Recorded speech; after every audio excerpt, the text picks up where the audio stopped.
Hello my dear friends, my dear listener. आप लोगों को मैं, जैसा कि आप जानते हैं, कुछ पैरानॉर्मल एक्टिविटीज़ के बारे में सुनाता हूँ, जिसे मैंने खुद अनुभव किया है। तो सुनिए और अपने सभी भाई दोस्तों को सुनाइए।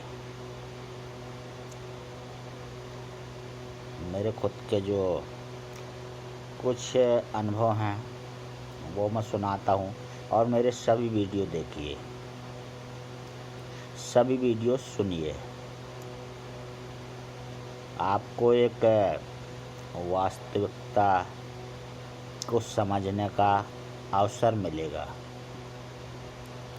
कुछ इन पैरानॉर्मल एक्टिविटीज़ के विषय में जानने समझने का अवसर मिलेगा। इनसे बचने का कुछ उपाय मिलेगा और एक रोशनी मिलेगी इनके बारे में जानने के लिए। तो ये मेरे साथ घटी वास्तविक घटनाएं हैं, जिनको मैं वीडियो में हॉरर गुड्डा दिलेरी से यूट्यूब चैनल है, उसमें डालता रहता हूँ। तो एक बार क्या हुआ कि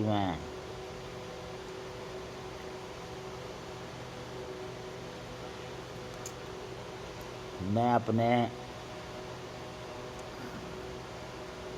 घर से ड्यूटी के लिए 3 बजे उठकर जाता था स्टेशन। माता पिता नहीं थे, भाई छोटे थे, तो सभी जिम्मेदारियां सोचते हुए कि भाइयों की शादी, बहन की शादी, अपनी शादी और कमाना खाना, सबकी जिम्मेदारी, सब दुनिया भर के विचार करते हुए जाता था। थोड़ा बीमार भी था और एकदम वीरान जिंदगी, जिंदगी में कोई नहीं है अपना। सब होते हुए भी दुनिया में कोई अपना नहीं है, ऐसा दुनिया ने सभी ने एहसास करा दिया था। चले जा रहे थे अपना कर्तव्य कर्म करने के लिए। तो रास्ते में पक्की रास्ते पर कच्ची रास्ते से फिर रेलवे के क्वार्टर मिलते थे, वहाँ से फिर स्टेशन मिलती थी। एक गंदा सा मोहल्ला मिलता था, गंदी सी तलैया मिलती थी। फिर वहाँ स्टेशन दिखती थी और बाउंड्री से ही एक गेट बना था, उससे जाते थे। वहाँ से ब्रिज दिखता था। चले जा रहे थे, थोड़ा पानी भी बरस रहा था। तो एक पीपल का पेड़ था क्वार्टर के साइड में, वहाँ बजरंगबली का मंदिर था। आते जाते पैर पड़ता था, मैं वहाँ पैर पड़ा, दीपक जल रहा था खाली। फिर आगे चलता गया, दोनों तरफ क्वार्टर। फिर एक और पीपल का पेड़ था, नीचे क्वार्टर वाटर बने थे। वहाँ भी दीपक अंधेरे में जल रहा था, पानी झमक रहा था, बीच में चीप की रोड थी। चले जा रहे थे अकेले, वीरान दुनिया में सिर्फ हम ही अकेले हैं।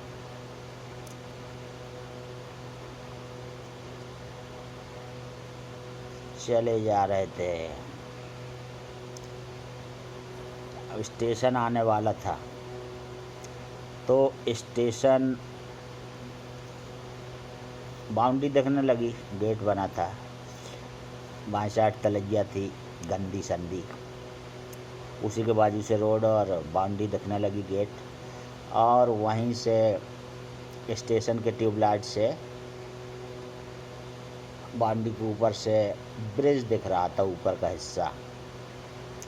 तो मैंने देखा कि ब्रिज के लास्ट में, इस पार से उस पार, ब्रिज के लास्ट में ऊपर एक सफ़ेद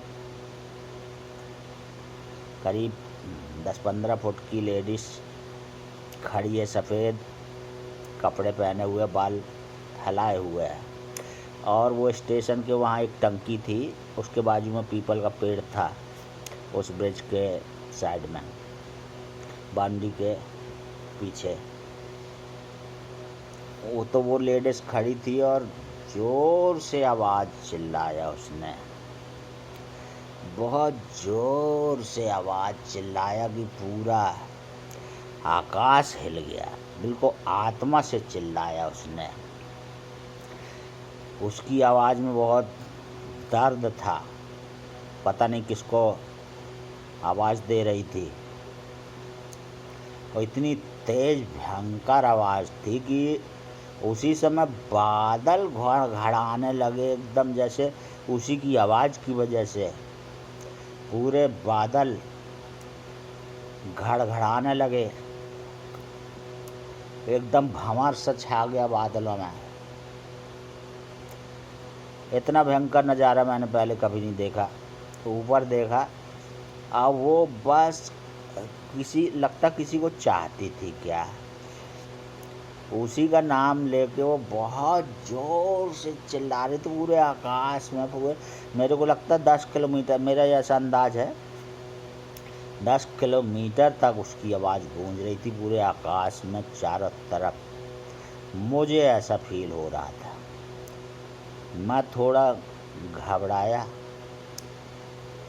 और सीढ़ी चढ़ के फिर वो बाउंड्री, और मुझे तो जाना ही था, ट्रेन पकड़ना थी, ड्यूटी जाना था।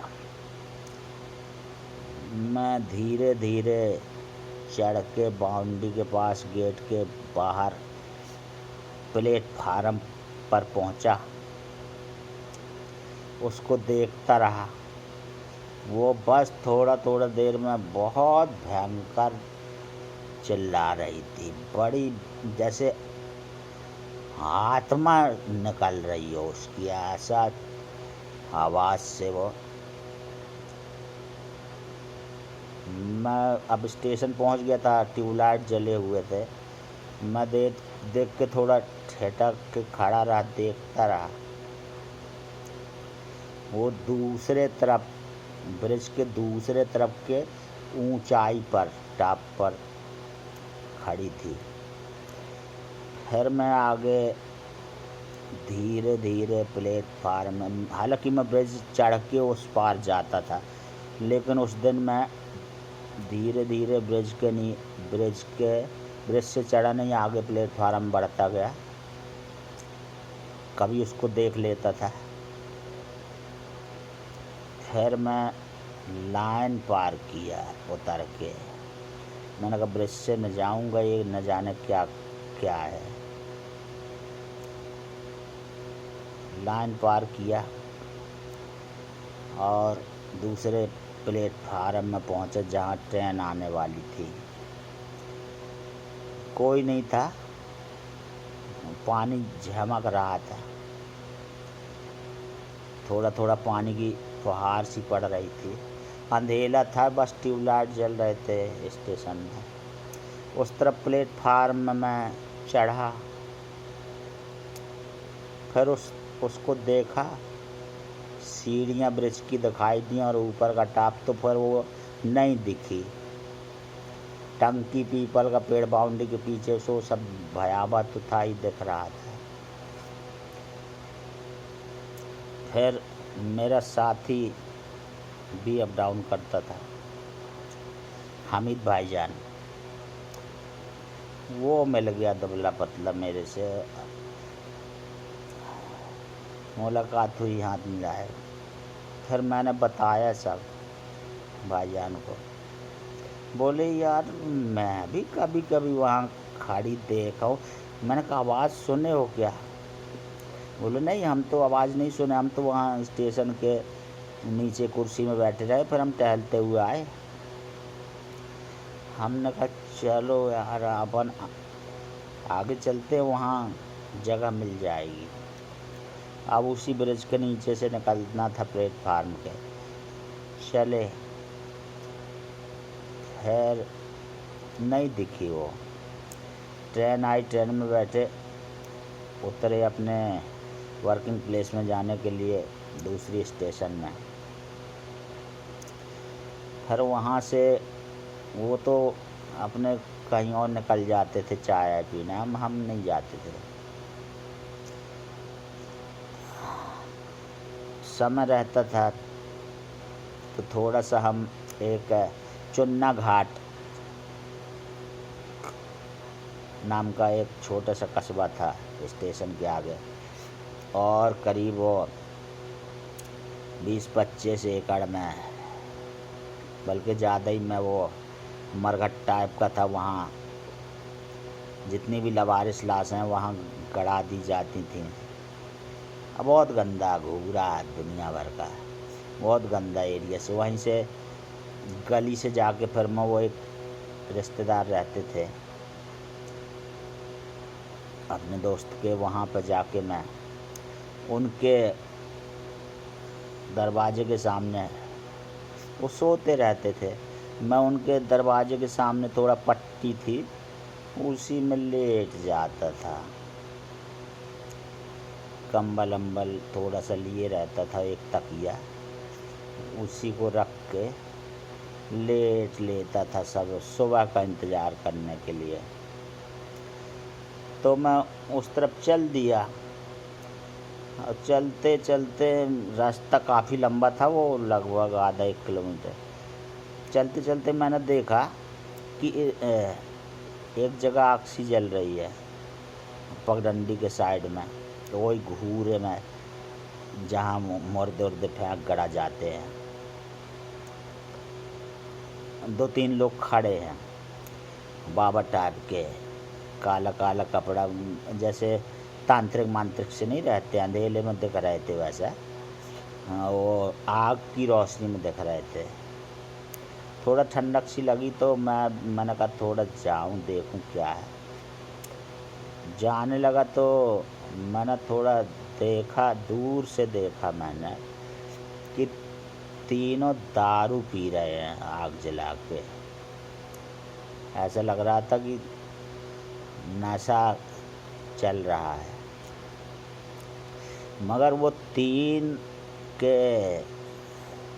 तो ठीक है, बड़ी बड़ी बाटल लिए अपने ऊपर मुँह करके पी रहे थे, और उनके 2 जगह हवा में 2 बाटल लटकी थी।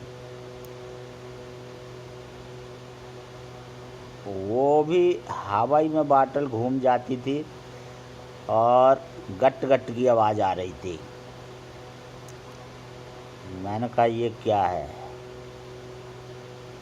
ये 3 लोग पी रहे हैं, ठीक है, इनका शरीर मुँह सब दिख रहा था, सब मुँह में लगा के पीते थे, बाटल नीचे कर लेते थे।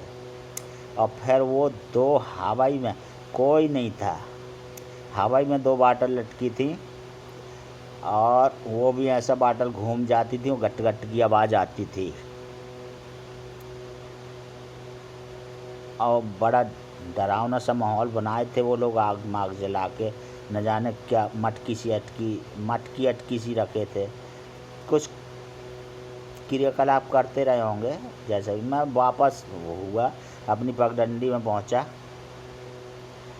और फिर वहीं अपने रिश्तेदार का घर, दुनिया भर की गलियों से घूमते भागते कुआं के साइड में पट्टी में लेट गया। तो इस तरह से ये घटना हुई थी दोस्तों। हाँ, बहुत सी ऐसी हैं जो मेरे समझ में नहीं आती हैं, लेकिन दिमाग मानस पटल में प्रिंट आउट हो गई हैं। और फिर वहाँ से मैं पैदल आके ड्यूटी करने लगता था 5 किलोमीटर, तो अप डाउन करता था। तो एक ये घटना घटी थी जो अभी तक याद है, और भी बहुत सी घटनाएं रास्ते में यहाँ वहाँ, कुछ एबनॉर्मल जो समझ में नहीं आती हैं क्या है। थोड़ा भयभीत तो होता था, लेकिन मजबूरी थी, बहुत से कर्तव्य निभाना है। बीमार होते हुए भी, और दुनिया में कोई नहीं है, सिर्फ अपना शरीर है, वो भी बीमार है, कमज़ोर है, कोई साथ देने वाला नहीं है। नात रिश्तेदार, भाई बंधु, दोस्त भाई सब साथ छोड़ दिए थे। वो अपने अपने में व्यस्त थे, मगन थे अपने अपने दिमाग के अनुसार। हमारे सामने तो ये एक रिस्पॉन्सिबिलिटी थी कि ये माता पिता के कर्तव्यों को निभाना है, किसी तरह से कार्य करना है, जिम्मेदारियों को निभाना है। तो दोस्तों, ये 2 घटनाएं हुई थी मेरे साथ, और याद आती नहीं है।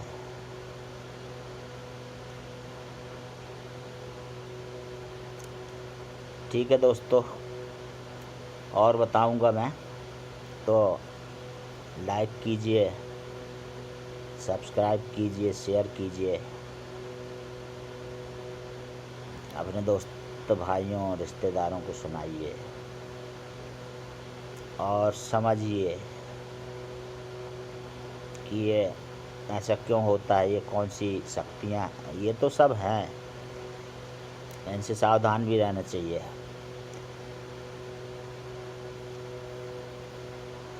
ठीक है दोस्तों, नमस्कार।